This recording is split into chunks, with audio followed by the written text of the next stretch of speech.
Asleep. I'm not sleeping, I'm inspecting the inside of my eyelids. MASH, the tragic fates behind TV's greatest war comedy. When the laughter fades and the cameras stop rolling, what happens to the people who made history? Few shows have etched themselves into television legend quite like MASH.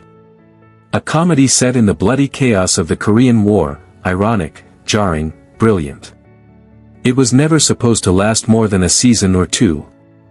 Yet it ran for 11 years, gave us the most watched TV finale of all time, and turned its cast into cultural icons. But success has a price. Behind the hijinks, sarcasm, and biting anti-war wit was a cast of extraordinary performers, each carrying their own battles off camera. Many of them are gone now, their stories scattered in obituaries, forgotten interviews, and the fading memories of late-night reruns. Harry Morgan, David Ogden Stiers, William Christopher, Wayne Rogers, Larry Linville, McLean Stevenson, Kellye Nakahara. Household names once. Ghosts now. Some of them left the show. Some never left the role. Some died too young. Some simply faded away, the industry never calling again after MASH. And beneath the polished IMDb credits are lives marked by failed marriages, illness, religious devotion, political controversy, and painful goodbyes. What really happened to them? Why did Larry Linville abandon the show at the height of its fame? What was McLean Stevenson's tragic regret after leaving too soon? How did Harry Morgan's off-screen temper nearly ruin his squeaky clean legacy? Why did David Ogden Stiers live in silence about his personal life until the end? These are the questions we're asking in today's episode. Because behind every perfect punchline in MASH, there was a man, sometimes fragile, sometimes lost, sometimes brilliant, who brought it to life. So, what are these beloved actors doing now? Well, most of them are gone. But their stories haven't been told. Not like this. Subscribe to our channel and join us as we remember the stars who made MASH a masterpiece. And uncover the truth behind their laughter, their pain, and their legacy. Because this isn't just TV nostalgia. This is what happens after the final credits roll. McLean Stevenson, the colonel who left too soon, and paid the price. When McLean Stevenson smiled, the whole screen relaxed. He had that rare quality, affable, warm, effortlessly funny. As Lieutenant Colonel Henry Blake, he wasn't the sharpest leader, but he was the heart of MASH, the chaotic dad figure in a unit that needed humanity more than command. But behind that disarming grin was a man whose greatest professional decision would also become his most devastating regret. Born November 14, 1927, in Normal, Illinois, yes, really, McLean Stevenson came from a prominent political family. His cousin was Adlai Stevenson too, the former U.S. ambassador to the United Nations and two-time presidential nominee. But McLean didn't want politics. He wanted laughs. He bounced around jobs before falling into showbiz later than most, finally getting traction as a writer and performer on the Smothers Brothers Comedy Hour and the Doris Day Show. But it was MASH that made him a star. And it was MASH he couldn't wait to leave. In 1975, after just 3 seasons, Stevenson made the fateful decision to exit the show. He was convinced that his charm could carry a solo career. CBS promised him his own sitcom, creative control, and a bigger spotlight. But what they delivered was disaster. His departure was written into MASH with rare brutality. Henry Blake's chopper was shot down, and the audience was blindsided by the news, a gut punch delivered mid-scene, no music, no warning. It was one of the first times a beloved TV character died so suddenly, and the message was clear: war doesn't give you a goodbye. Stevenson, meanwhile, launched the McLean Stevenson Show, which flopped. Then came In the Beginning. Cancelled. Then Hello, Larry. Even worse. Each show was supposed to be the next step, but they all became footnotes. He never escaped the shadow of MASH. Off-screen, Stevenson battled the quiet humiliation of missed opportunity. He remained friendly with his old castmates, but there was an air of resignation in later interviews. He once said, "I made the mistake of leaving a hit show, and I've been paying for it ever since." But not all was failure. He was a frequent guest on talk shows, a game show panelist, and stayed active in television. He kept working. He kept smiling. But the weight of what could have been followed him for the rest of his life. On February 15, 1996, McLean Stevenson died suddenly of a heart attack at 68. Just a day earlier, another MASH actor, Roger Bowen, who played Henry Blake in the original film, also died of a heart attack. 2 Henry Blakes. Gone within 24 hours. Stevenson's legacy is a cautionary tale in Hollywood. Not about failure, but about timing. About how one wrong turn can echo for decades. And about how even the warmest smile can hide a lifetime of regret. He left too soon. On the show. And in life. Larry Linville, the villain who was nothing like the role that killed his career. Frank Burns was a coward, a suck-up, a snitch, and a full-time disaster in khaki. He was everything wrong with military bureaucracy rolled into one sniveling mustache. And Larry Linville? He played him flawlessly. Too flawlessly. Born September 29, 1939, in Ojai, California, Larry Linville wasn't a natural clown. He was a classically trained actor, a Juilliard man. Serious, intellectual, and deeply committed to craft. He studied engineering before switching to the arts, a transition that tells you everything, brain over brawn, thought over impulse. When MASH came along in 1972, Linville was 33 and already an established TV presence. But nothing could have prepared him for the pop culture cannonball that was Frank Burns. A man so petty, so blindly obedient, so emotionally fragile that he became the comedic punching bag of the show. Frank wasn't just disliked, he was loathed. Audiences loved to hate him. And Linville, despite being nothing like his character, became fused with the role in the public eye. He stayed with MASH for 5 seasons. And then, at what seemed like the peak of his fame, he walked away. Why? Because he saw what was coming. His character had no arc, no growth, no humanity. Linville once said in an interview, Frank had no future. All he ever did was react. I wanted more. He didn't want to become TV's eternal buffoon. He wanted depth. Complexity. Redemption. But Hollywood didn't care what he wanted. After MASH, Linville struggled. He made guest appearances on shows like Fantasy Island, The Love Boat, Murder, She Wrote, always competent, always professional, but never again the lead. Never again a role that mattered. He was often cast as villains, snobs, or tightly wound neurotics. No one gave him a chance to show range. His own talent had trapped him. He once joked bitterly, Frank Burns is a career ender. Privately, Linville was nothing like Burns.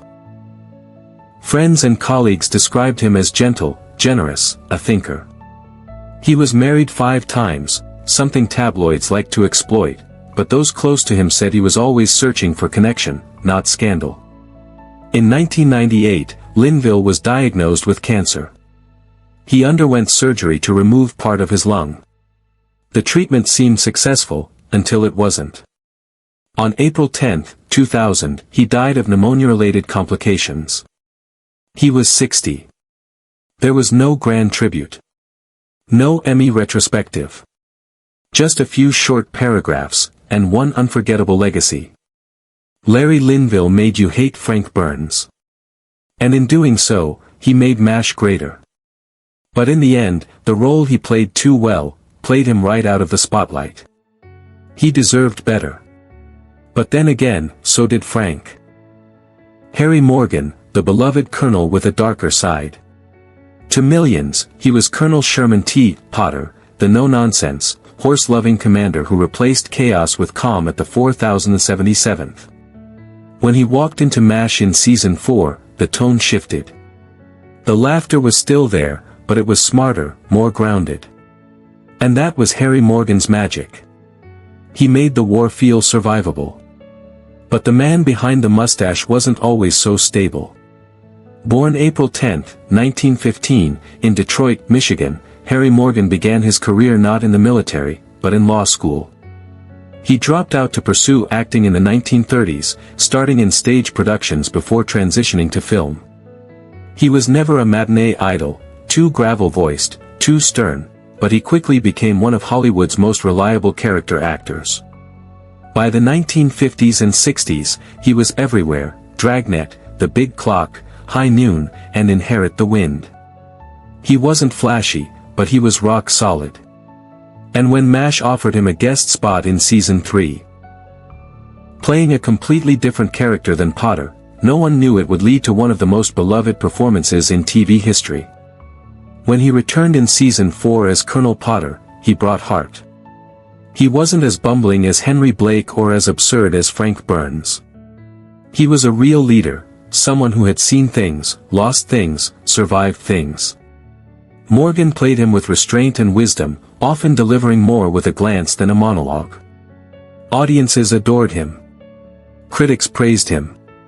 He won an Emmy in 1980. To fans, he became the emotional anchor of the show's final years. But off-camera, the story wasn't so serene. In July 1996, Harry Morgan was arrested for allegedly assaulting his wife of over 50 years, Eileen. The charges painted a very different image than the kindly Colonel Potter. They alleged violence, anger, control. Morgan called the incident a misunderstanding. The charges were later dropped. But the stain remained, especially for fans who had seen him as a moral pillar. That wasn't the only turbulence. Though rarely discussed publicly, Morgan was known to have a temper.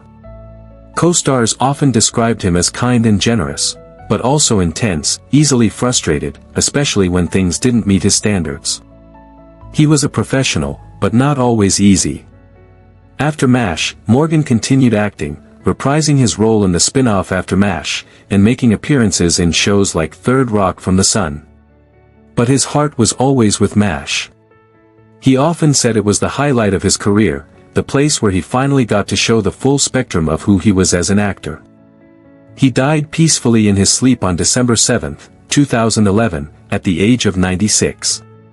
Harry Morgan lived a long life, played over 100 roles, and spent over half a century in front of the camera. But he will always be remembered as Colonel Potter, the wartime father figure no one knew they needed. He made you feel safe. Even if, in real life, he didn't always feel safe himself. David Ogden Stiers, the cultured snob with a private truth. Major Charles Emerson Winchester III was never meant to be liked. He was pompous, privileged, and insufferably articulate. But David Ogden Stiers didn't just play Winchester, he turned him into one of the most complex, layered characters in MASH's later years. And behind that perfectly polished accent was a man carrying secrets that wouldn't come out until he was almost gone. Born October 31, 1942, in Peoria, Illinois, Stiers didn't exactly grow up surrounded by privilege. He was raised in Oregon and struggled with identity early in life. Tall, overweight, soft-spoken, and classically gifted, he never quite fit in. But he had a voice, a deep, operatic voice, and an intellect that could shatter silence.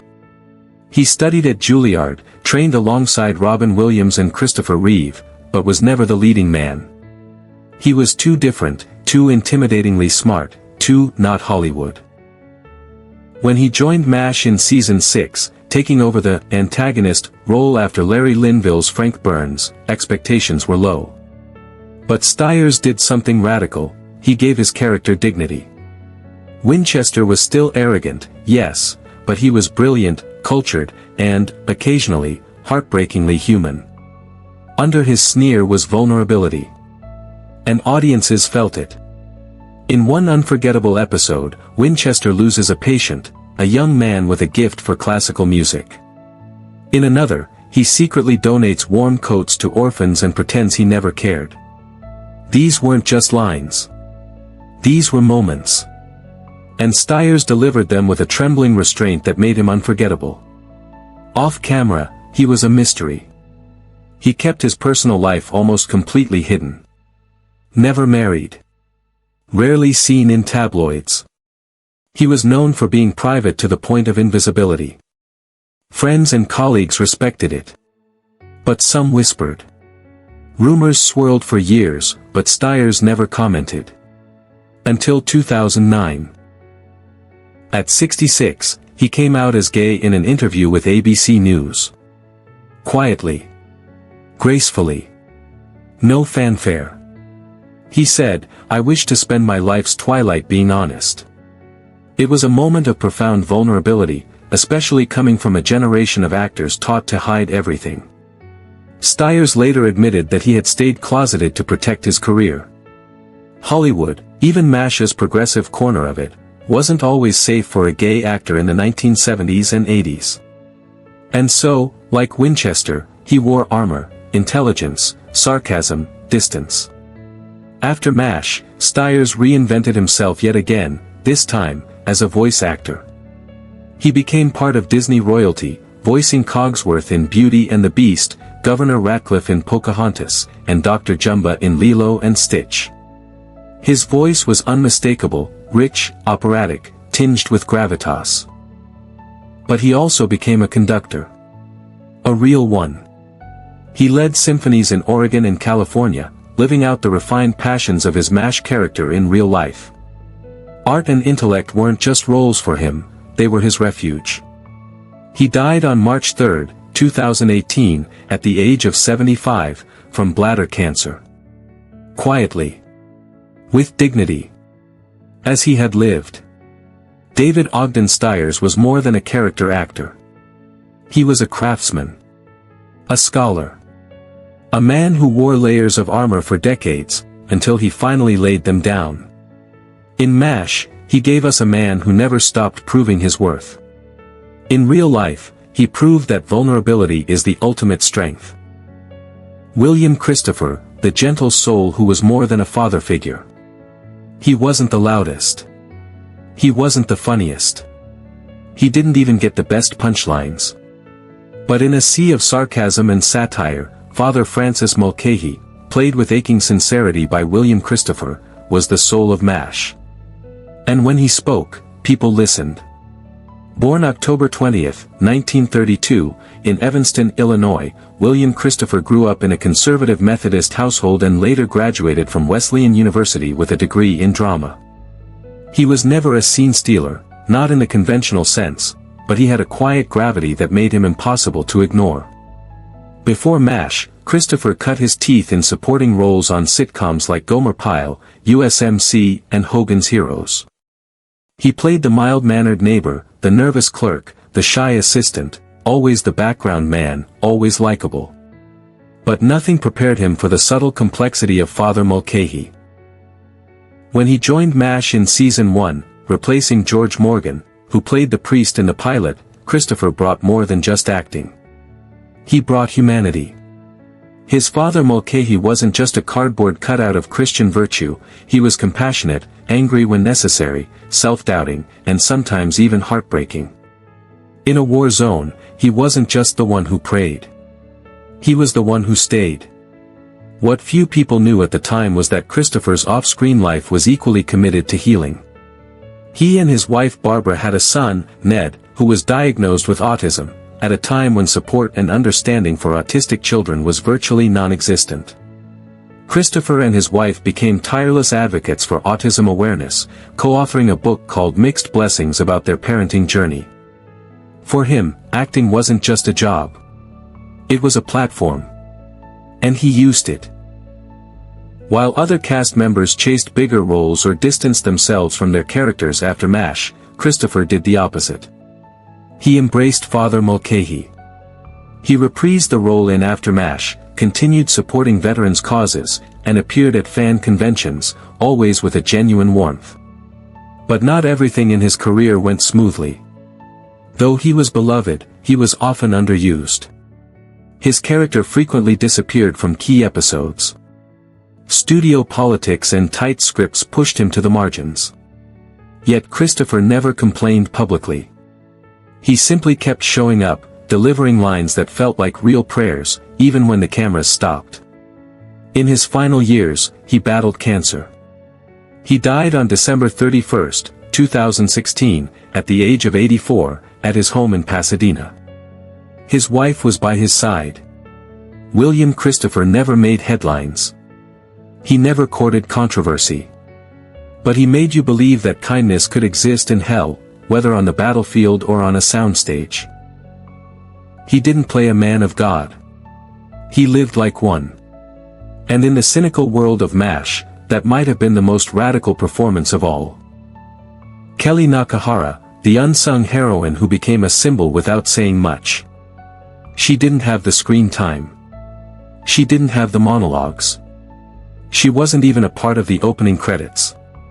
But for 11 seasons, Kellye Nakahara was there, scrubbing in, rolling her eyes, delivering wounded soldiers and quick-witted looks with effortless charm. And by the end of MASH, she had become one of the most quietly beloved faces in the cast. Born January 16, 1948, in Oahu, Hawaii, Kellye Nakahara came from humble beginnings. She didn't attend Juilliard. She wasn't raised in the Hollywood machine. She was an artist, a painter, actually, who moved to Los Angeles to pursue her dreams and ended up on the set of one of the greatest TV shows in history. Originally cast as just Nurse Number 1, she had no last name, no backstory, and barely any lines. But Kellye didn't need lines to leave an impression. Her expressions did the work.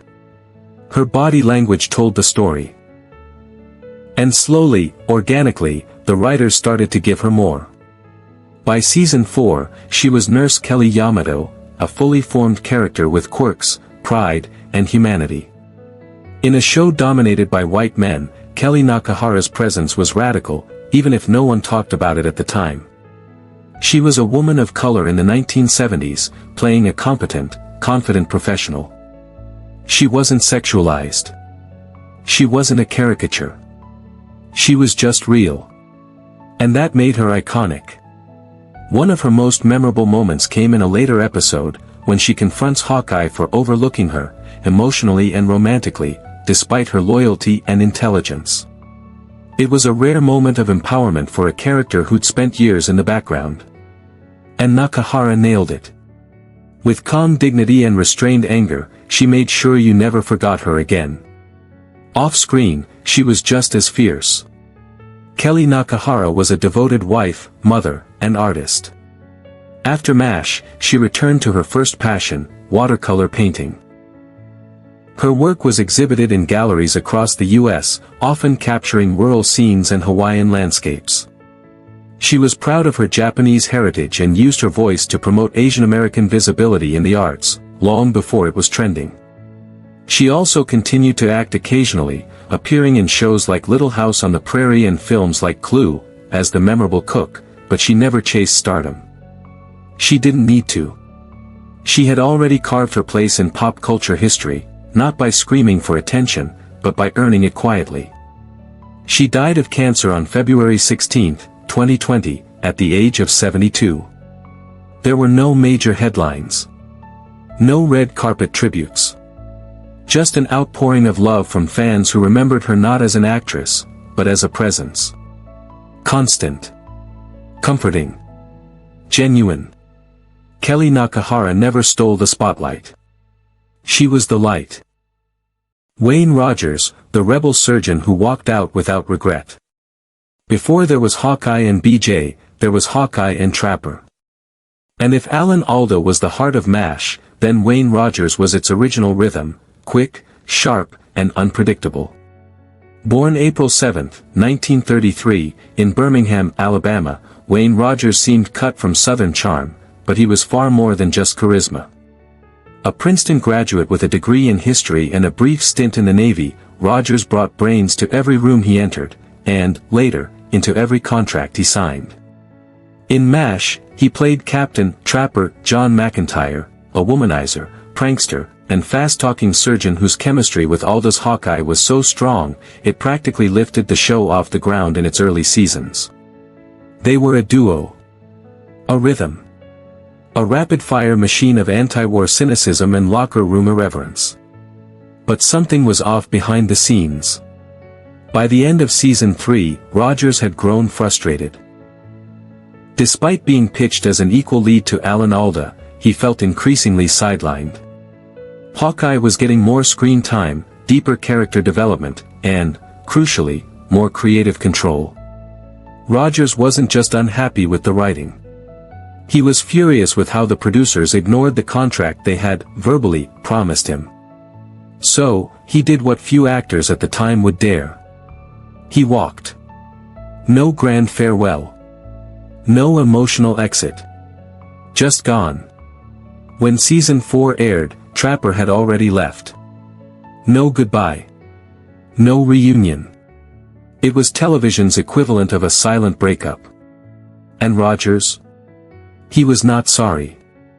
In later interviews, he made it clear, "I left because I didn't want to play second banana." He wasn't just an actor. He was a businessman, and he refused to be underestimated. After MASH, Rogers didn't chase another role like Trapper. Instead, he pivoted, first to the sitcom House Calls, which ran successfully for 3 seasons, and then, most surprisingly, to finance. Yes, finance. He became a highly successful investor, a regular panelist on Fox News Cash-In, and a multimillionaire many times over. In fact, by the 2000s, he was known more for managing money than for his time in Scrubs. But his departure from MASH always followed him. Some fans never forgave it. Others respected it. Rogers himself never expressed regret, though he admitted that leaving behind the cast was emotionally difficult. He and Alda remained friends, even if their professional split left scars. Wayne Rogers died on December 31, 2015, from complications of pneumonia. He was 82. Quiet. Dignified.